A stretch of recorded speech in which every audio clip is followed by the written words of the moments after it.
based on the final girl in this movie, I can give it a recommendation. What's up, everybody? I just got back, literally just got back from watching You're Next, the newest horror movie from Adam Wingard, and he's been involved with the V.H.S movies. He did one of the segments for V.H.S 2. That's all I can remember off the top of my head. But You're Next is his newest film, although IMDb shows it being made in 2011. I guess it's been on the shelf for a while. But the story is basically kids, it's their parents' 35th anniversary, so a bunch of the brothers and sisters gather with their rich, affluent parents, and they wind up getting stalked by some guys wearing, one guy's wearing a sheep mask, a fox mask. And it's a little bit like The Strangers from the previews, but once you get into the film, it's not too much like that. There's a lot more action in this film, a lot less stalking and a lot more action. And like I said, the final girl, her name's Erin in the movie, played by an Australian actress, is great. I don't know if the Australian thing was purposeful. Maybe they're trying to hearken to exploitation. That's what I kept thinking. But the movie was just fun. It didn't take itself super seriously. The beginning of the film starts with a good horror scene. Larry Fessenden makes an appearance. And it, cuts to the chase. Sex, drugs, and killing right away.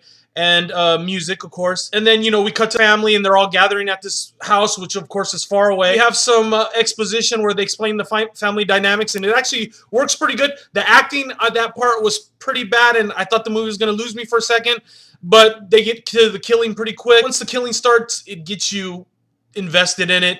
And the final girl, I mean, she is not the lay down and die type, let's put it that way.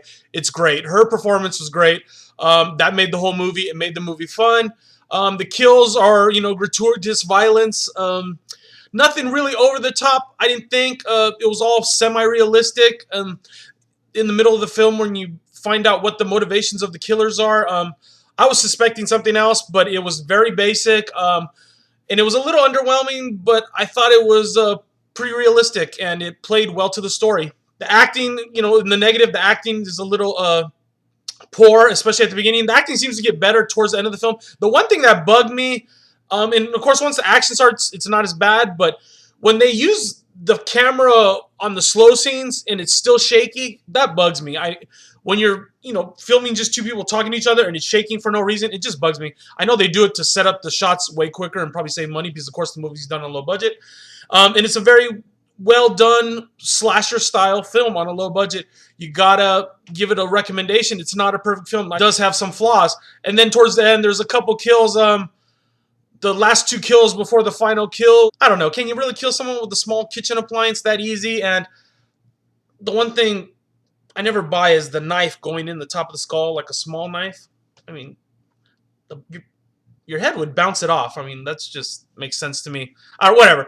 But that's just nitpicking. And there's a lot of things to nitpick. So, it's not a perfect film, but it's a fun horror film. And I wish they'd make more great rated R fun horror films and put them in the theaters like this one. I don't know what it was doing sitting around for 2 years. I'm going to give it 4 out of 5 because the more I think about it, it was just fun. And I can kind of overlook the imperfections because they're minimal. A little bit of bad acting in a horror movie, it's not that bad. Some suspect physics in the kills. It's a horror movie, and it's a fun one, and definitely one I'll be buying for my collection. So tell me below what your favorite recent slasher films are. This one's pretty good, 4 out of 5 stars, yeah.